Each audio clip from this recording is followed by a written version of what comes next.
Morning, folks. I was about to do a video this morning about the fact that there's actually no news to do anything on. And then late yesterday afternoon, patch notes drops and a note that we're getting a patch today. A little bit of info. I helped on our local official Discord server to translate the patch notes into Afrikaans. So if you see parts of it that's badly translated, that was me. Anyway, let's drink some coffee and go through the patch notes. All right, so today's patch, optimizations. Added several optimizations for the game server and network component. Optimized memory consumption of 3D models, that's a big one. Added optimizations for physics and CPU time for processing light source visibility. Optimized shadow and cloud shaders, that's pretty cool. Improved game stability during issues with backend connection. Improve the speed of loading into a RAID. That is huge. That's huge. I can't wait to see how that's going to work. All right, functionality. NVIDIA DLSS has been added to the game. Can't wait for it. Okay, so I need to just clarify something. It's not going to have a huge effect on me. I'm still running a 1080p monitor, probably going to upgrade to 1440p later, but I am running a 3060 Ti, so it should be able to take full advantage of it. DLSS will give an FPS boost, even if your graphics card worked under 97 to 100% usage before DLSS. If the GPU doesn't work with high usage, you can increase it by selecting high graphic settings and enabling DLSS. And it works at best at high resolutions, so 1440 and higher. Anyway, keen for DLSS when I upgrade. Next, auxiliary tools used in some crafting recipes will return back to stash after production completion. So this is one of the things that they did touch on during the podcast, screwdrivers, that sort of thing. Added weapon and armor repair kits. These kits can be found in RAID, but can only be used while not in RAID. The effectiveness of repair kits is affected by the weapon maintenance and intelligence skills. I'm still on the fence around that one. I'm not 100% sure if that's a good thing or a bad thing. We'll see. 2 new revolvers added, the Chiapa Rhino. 200 DS in 9x19 and the 50 DS chambered in 357. Added new ammo types, 357 Magnum, soft point, jacket, hollow point, pure hollow points, and FMJs. Chiapa Rhino, there's the final models that they put on. Very, very cool, actually. The ridiculous part is these models have been in since 2016, and we're only getting it now, 2022, 6 years. But if you want one of the best detailed videos on a Chiapa Rhino, go over to Jerry Michalak's channel. The posted back in 2013 already, and he shoots the Chiapa Rhino, and then it takes you through what is odd with it, etc. Jerry is arguably one of the best revolver shooters in the world. He holds multiple world records, so well worth checking it out. In the near future, we will also add 2 more versions of the Chiapa Rhino, chambered in 40 Smith & Wesson and 9x21 ITA. I'm not sure what ITA stands for. All right, added leveling for revolver mastering, improved rogue AI to enhance their teamwork interactions. That's going to be interesting to see. Rework the spawn mechanics for scavs in order to exclude spawns near players and inside objects. Additionally, it's aimed to remove the ability to spawn at scav or rogue sniper positions as a player scav. Now, I've been playing for a year. I do a lot of scav runs, and I've never spawned as a player as a sniper scav. I know some people have made a video, but I didn't even know that was this thing still. Added the ability to click next button on the PMC USEC Bear faction selection screen before the models are fully loaded. Okay. Updated the sound of pouch interaction for several weapons and magazine types. Okay. Reworked the stats of the endurance level skill. Well, endurance elite level skill. Increases breath recovery by 50%. It was 100%. That's kind of shit. Increased stamina by 20%. It was 25%. Again, so they have essentially nerfed endurance at elite level. We'll see how that plays out. Added the ability to sort tasks by location on the quest menu. I know this has been asked for since forever. People want to see all the tasks that they have on Shoreline. For example, I was helping a newer player, and he wanted samples unlocked, and he didn't know that he had to do some sort of other task. But now he's got to go and mark the dead bodies, and he's got to find all the spots, etc., etc. So he can just do all of those on Shoreline. That's pretty cool.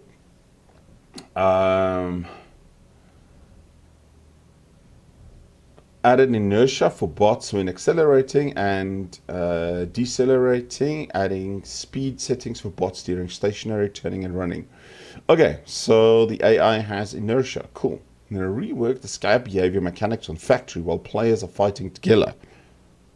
I didn't even know that was a thing, because fighting together usually means you just empty a magazine into him. Okay. Bots will no longer shoot while switching stance. Example, when they're trying to go prone or stand up. This is huge, because I've had them stand up while they're shooting me. Added the ability to replace an operational task in the trader quest menu. The replaced task will be considered failed. The cost of each subsequent replacement will increase until the task's completion timer runs out. I cannot tell you how happy I am about this. I've had the shittiest operational tasks the last few weeks. I think earlier this week I got one that said kill killer from a distance of more than 80 meters. And I tweeted this, and a lot of people went, oh, well, at least it's on any location. And I was thinking, I think there was 12 or 20 people liked that reply. And I'm thinking, how fucking stupid are you to like that reply, that it's on any location? Killer only spawns on interchange. Killer only spawns on certain spots on interchange. You are incredibly fortunate if you can see him at 80 meters, much less kill him, because the moment he aggro's on you, he fucking starts charging at you. Yeah, but then again, I don't credit half of Twitter with a lot of intelligence.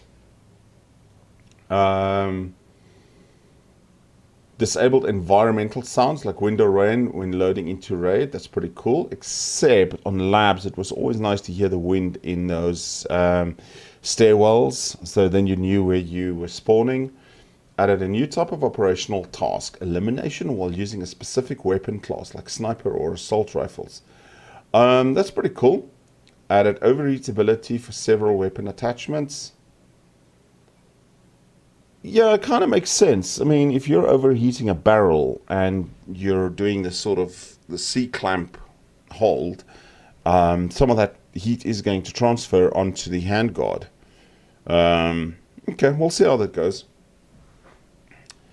The death screen now shows a player's nickname if you're killed by a player's scav. That's pretty cool. Added the connection type tab to the game connection. Select HTTP in case of issues with access to the functional settings in the lobby. Setting does not affect the game performance during raids. Okay.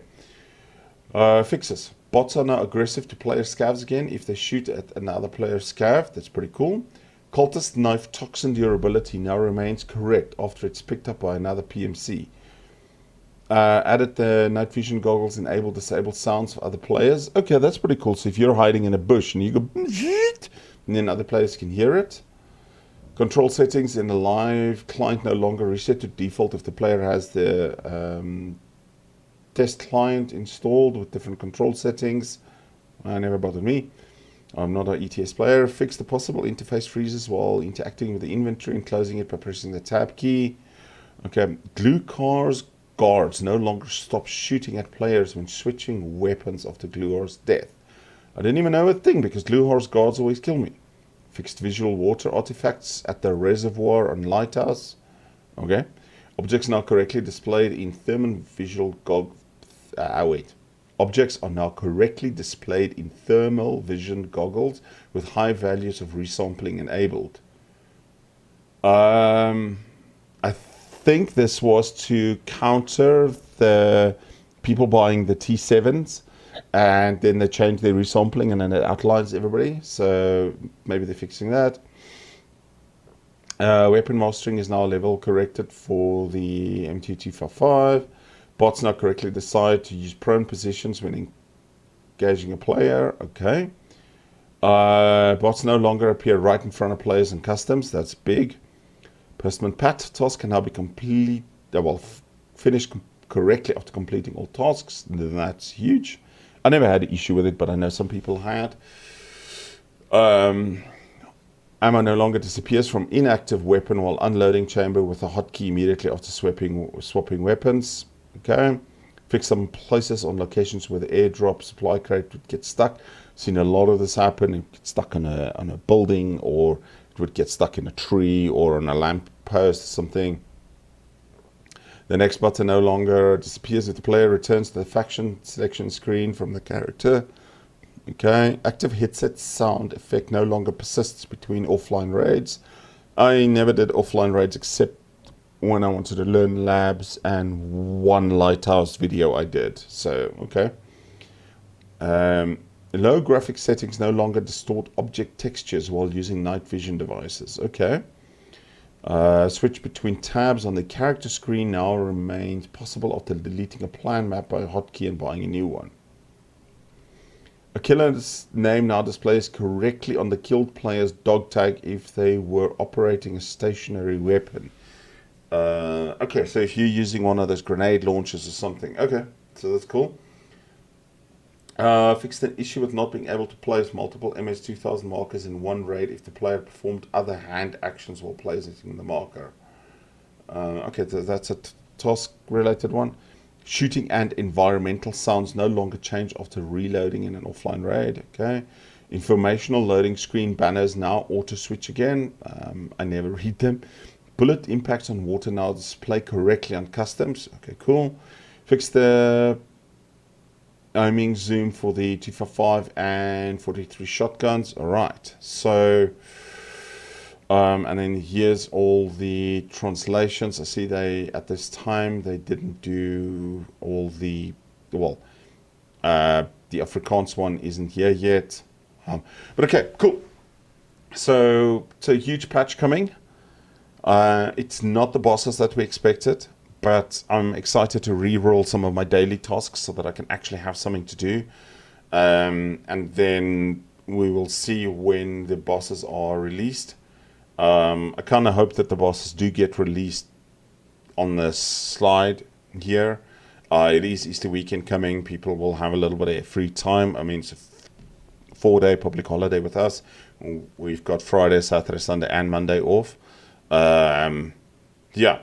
And then, so at least there will be something to do on Easter weekend. The week after, I'm still here. In the following week, the last week of April, I'm no longer here.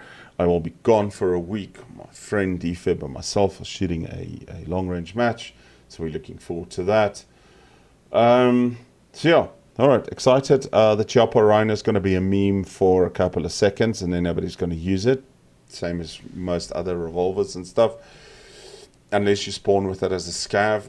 But some good quality of life changes, and at least we're seeing some progress. Again, my favorite part of this entire patch is the fact that I can reroll the tasks. That's going to be huge. The ones that say go to labs, etc., or the one that expires this morning to kill X amount of PMCs with certain shots in factory. I don't like running factory. I would have had to run an Alton and Slick for probably 50 raids to get it completed. It's just not worth my time. I'd rather go and kill 100 scavs on reserve and get beamed by Gluhar and the boys. So yeah, huge patch. Very excited to see what it's got for us. And on that note, I'm going to drink my coffee and leave you. Guys, have a good one. Take care. Cheers.